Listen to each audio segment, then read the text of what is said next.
सृष्टि बचपन से ही दिखने में सुंदर नहीं थी, लेकिन अमीर बाप की बेटी सृष्टि पर उसकी माँ जान छिड़कती। मेरी बेटी कितनी प्यारी है, भगवान सबको सृष्टि जैसी बेटी दे। सृष्टि धीरे धीरे बड़ी होती है।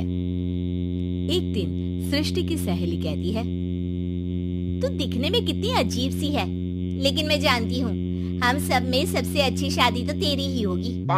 तेरे पापा अमीर जो है। और बता नहीं सकते यार, दहेज तो हर कोई देता है, ये क्या ज्यादा ले जाएगी अपने पति के लिए? अरे बड़े शहर में कोठी है इसके पापा की। अरे पापा की है ना, कौन सी इसकी है? इसकी होती तब तो कोई भी लड़का इससे शादी कर लेता। अरे पापा की मतलब पापा की है तो मेरी ही है ना? किसने कहा? अब तेरी तो तब होगी ना जब तेरा भाई ना हो। वैसे भी शादी के बाद सारी प्रॉपर्टी भाई के नाम होती है। सृष्टि समझ जाती है कि उसे किसी भी हालत में माँ बाप की सारी प्रॉपर्टी को अपने नाम करना है, लेकिन कैसे? एक दिन सृष्टि का भाई शीनू कहता है, बहन क्या कर रही है? तुझसे एक बात करनी है। अरे हाँ करना, मैं तो तेरी बहन हूँ। बहन मेरी लाइफ में ना एक लड़की है, बहुत अच्छी है। मैं सोच रहा हूँ माँ और पापा से बात करूँ शादी के लिए। सृष्टि को समझ में आ जाता है कि भाई की शादी होते ही भाभी उसे एक दिन भी घर में बर्दाश्त नहीं करेगी। क्या बात है भाई, बताना कौन है वो? यार वो बहुत अच्छी लड़की है, पढ़ी लिखी है, मेरे साथ जॉब भी करती है। बस एक प्रॉब्लम है। प्रॉब्लम? क्या प्रॉब्लम है भाई? यार वो शादीशुदा है, लेकिन उसके पति ने उसे सिर्फ इसलिए छोड़ दिया क्योंकि उसके माँ बाप दहेज नहीं दे पाए। सृष्टि ये सुनकर न जाने क्यों खुश हो जाती है। अरे भाई तो क्या हुआ, लड़की तुझे तो पसंद है ना? शीनू को लगता है कि बहन उसे समझ रही है।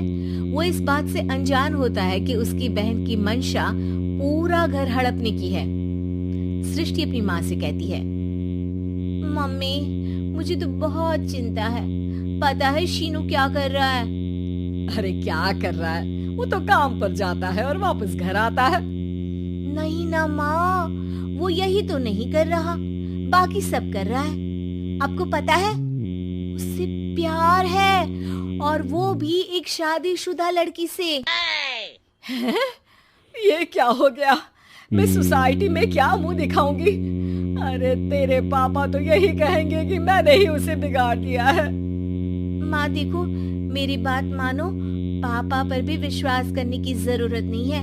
अब आप ही बताओ, पापा इतनी देर घर के बाहर रहते हैं क्यों? बोलो। अरे बेटा वो तो नौकरी करते हैं ना। तू बहुत भोली है माँ। पापा का ऑफिस तो 7 बजे खत्म हो जाता है, लेकिन देखो कितनी देर से आते हैं। अरे नहीं बेटा, ऐसी कोई बात नहीं है। सृष्टि माँ को एक औरत से बात करते पिता की फोटो दिखाती है। देखो माँ कैसे हैं पापा। मैं ना कहती थी कि पापा सही नहीं है। मैं तेरे पापा से बात करूंगी, दे फोटो मुझे। ओ माँ, वो तो डिलीट हो गई। लेकिन चल, तूने तो देख लिया ना। पापा से बाद में बात कर लेना, और हाँ मेरा नाम बिल्कुल मत लेना। हाँ माँ। अब क्या था, सृष्टि के माँ और पिता के बीच झगड़ा होना शुरू हो जाता है। सृष्टि के मन में क्या चल रहा था कोई नहीं जानता था।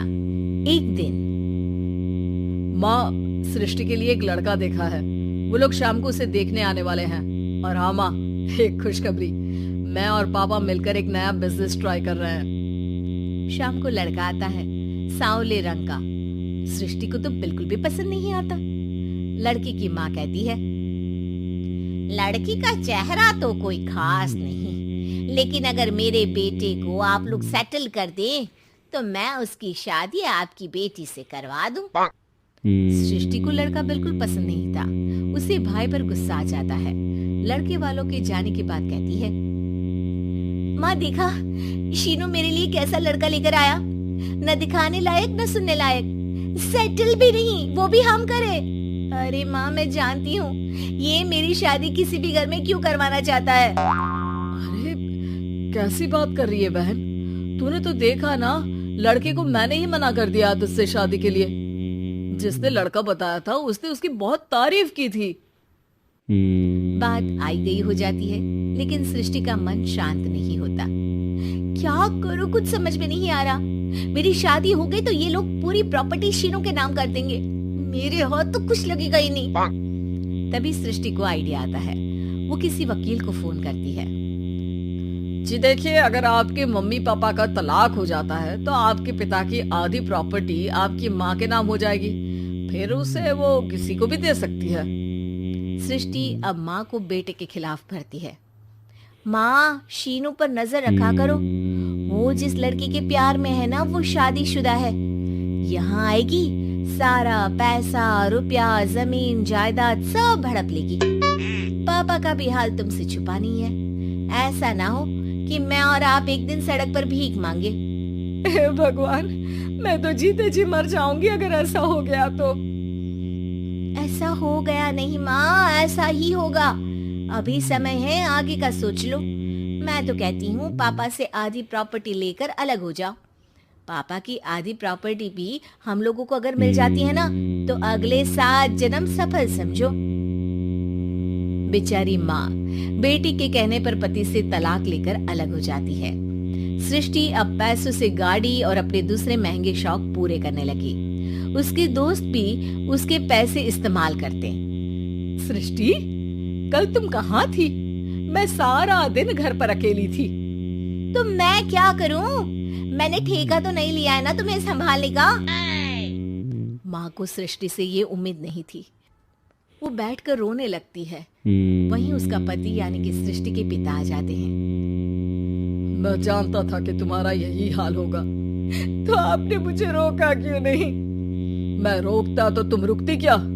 सृष्टि के कहने पर तुमने मुझ पर अपने बेटे पर शक किया, लेकिन तुम ये भूल गई कि कैसे हम दोनों ने मिलकर जीवन में इतना सब खड़ा किया। माँ पति के गले लग जाती है। मुझे माफ कर दीजिए, मैंने आपकी कमाई का एक बड़ा हिस्सा गवा दिया। कोई बात नहीं, तुम साथ हो तो मैं ऐसी 7 प्रॉपर्टी खड़ी कर दूंगा। तभी वहाँ सृष्टि आ जाती है रोते हुए। माँ, मयंक ने मुझे छोड़ दिया।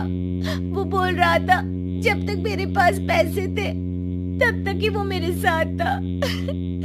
पापा, माँ, मुझे माफ कर दीजिए।